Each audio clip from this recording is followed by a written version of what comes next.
Hello Newburg, this is Pastor Steve here with our Monday Minute for October the 12th of 2020, and thanks for tuning in here once again this week. I want to thank everybody for joining us for our World Communion Sunday outdoor service yesterday afternoon. That was our makeup from the rainout that we had the previous week, and I think we can all agree that it was a much more enjoyable opportunity with the sun being out, a lot warmer, and a great chance to be together and to share in that sacrament, even if it wasn't on the actual day, with our sisters and brothers around the world who also have been celebrating with us. We do have a couple of announcements that we want to get to here really quick.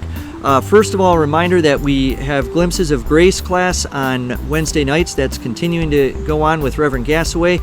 You can tune in via the Zoom link on the webpage or the one that is emailed out every week. Also a reminder that there will be no Jesus for President online class this week. That is due to a scheduling conflict. We will be picking that up for our final two installments on Thursday, the October 22nd, starting that week and then the following week. So no Jesus for President this week.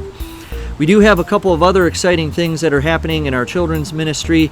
Parents, if you've not had a chance to pick up your at-home kits for your students, you can still do that. You can come into the church during normal business hours and pick those up right across from the Welcome Center and just sign that you have done so. Also, you can tune in on Saturdays with Mrs. Karen every Saturday for our children's time. We hope you enjoy those as well. Our two other big events are first our Camp Newburg Haunted Drive-Thru, which is going to be coming up on October 23rd and 24th. We want to thank Katie and Mike Fillion, who have graciously organized and coordinated that. We are still in need of some volunteers if you want to help, but if you also just want to bring the family out between the hours of 7 and 10 on those, it should be a fun time, an opportunity for us to celebrate the season together, and we're doing everything that we can to try to make that happen, especially in this time. Also, our next blood drive is going to be happening on Sunday, October the 28th. That is going to be from 10 a.m. to 3 p.m.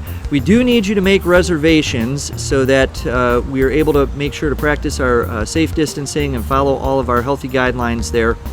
So you can do that contacting the church office as well. For this week's devotion, I was thinking about a couple of scripture passages, particularly in this last week as the weather started to change and the days are getting shorter and the sunlight is getting lower. And Paul says this in 1 Corinthians 9, 24 to 27. It says, "Do you not know that in a race the runners all compete, but only one receives the prize? Run in such a way that you may win it. Athletes exercise self-control in all things. They do it to receive a perishable wreath, but we an imperishable one. So I do not run aimlessly, nor do I box as though beating the air. I punish my body and enslave it, so that after proclaiming to others what I myself should not be disqualified." Now, that's a passage we use a lot from time to time about running a race and winning it, not being disqualified. But especially in this time, what does winning actually look like? What I have found as a runner myself over all of these years, and as one who tends, like everybody else, to get a little slower as we get older, we're not so much competing against each other as we are ourselves. Now, this pullover I'm wearing today actually comes from the last full marathon that I ran about 6 years ago. I take that back, 2014. And we spent the entire summer training for that race, my wife and I, and when the day came, everything was going great right about until mile number 21. When things began to start to tighten up, my back started to tighten up, I apparently didn't have enough water, I wasn't hydrated enough, there could be a number of factors in there. See, my goal when I started that was to not only run a certain time and try to get, in that case, under 4 hours in running a full marathon, but I also wanted to at least beat my friends who were running with me. Now, I knew I wasn't going to be able to win the race, but for me, that's what winning looked like. But then, as all of those things started to take place here, I realized that winning had to take on a new meaning. My friends all passed me by, to which I said, "Go ahead, I'll be okay." But winning had to look like something different now. Winning was just simply finishing the race. All that is to say for us as runners, but I think for all of us in life, winning can look a lot different depending on your circumstances. Shane Hips, who is the former teaching pastor of Mars Hill Bible Church in the Grand Rapids area, had preached in a sermon one time about a scenario that he found himself in with some folks from the church, and a conflict that had arisen. And when somebody had came to him as one of the pastors there to talk about what this other church member had done, Shane was incensed, and he said, "Oh my gosh, that is terrible. That should never happen." And he went to the other person and said, "Did something like this happen?" And they confirmed that it did. So Shane thought about how he was going to solve that problem between these two and hold those folks to accountability and come to a resolution. And he sat down and he put together this whole outline about how he was going to make this situation right. Now, wanting to make sure that he had dotted all of his I's and crossed all his T's and wasn't missing anything, he gave his plan of action to a friend of his. And his friend looked it over and said, "Yes, you have done everything correct. If I were going to enter into a conflict resolution like this is exactly what I've done. You've done everything the way that you're supposed to." Then he looked at Shane and he said, "You do realize you can't win." And he said, "What do you mean?" He says, "There is no scenario out of which anybody in this comes out a winner. Somebody, no matter who it is going to be left feeling hurt, and you're going to be the one who's caught in the middle." We have to redefine oftentimes what our definition of winning looks like.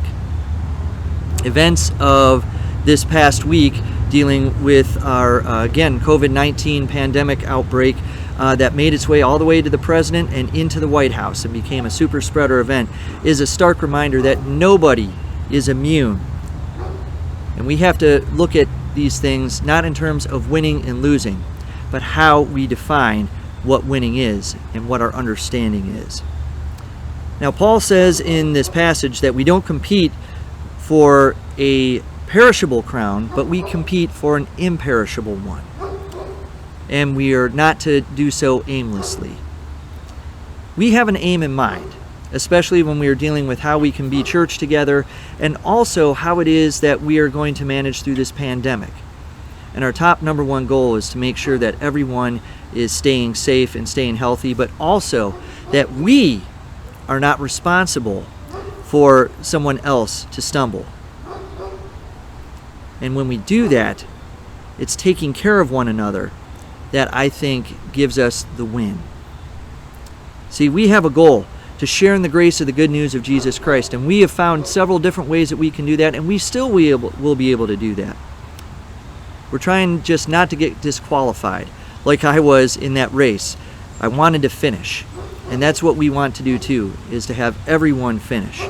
And the way we do that is by what Paul says earlier, that athletes who exercise self-control in all things so that they can compete for the crown. All of us must also exercise our self-control by being safe, wearing our masks when we do have to go out in public. And for us right now at Newburg, it means that we continue to operate in the practices that we have since this pandemic has broken out. And we know that we are longing for something new and something different. But if we push ahead too far, we might end up jeopardizing what it is that we're trying to accomplish, and we could end up jeopardizing somebody's life. We have to train for this race the way that we're running it right now and define what our winning is. Our winning is to continue to make disciples of Jesus Christ and to share in that love by keeping everybody safe and healthy so that we all can have life, as he says in John's Gospel, and have it abundantly. So, as we go about this week and in these weeks to come, let's continue preparing ourselves. Let's remember what winning truly is, and let's keep our eyes focused on the prize of creating and following and becoming better disciples of Jesus Christ. not just today, but every day. Thanks for tuning in, and have a great week.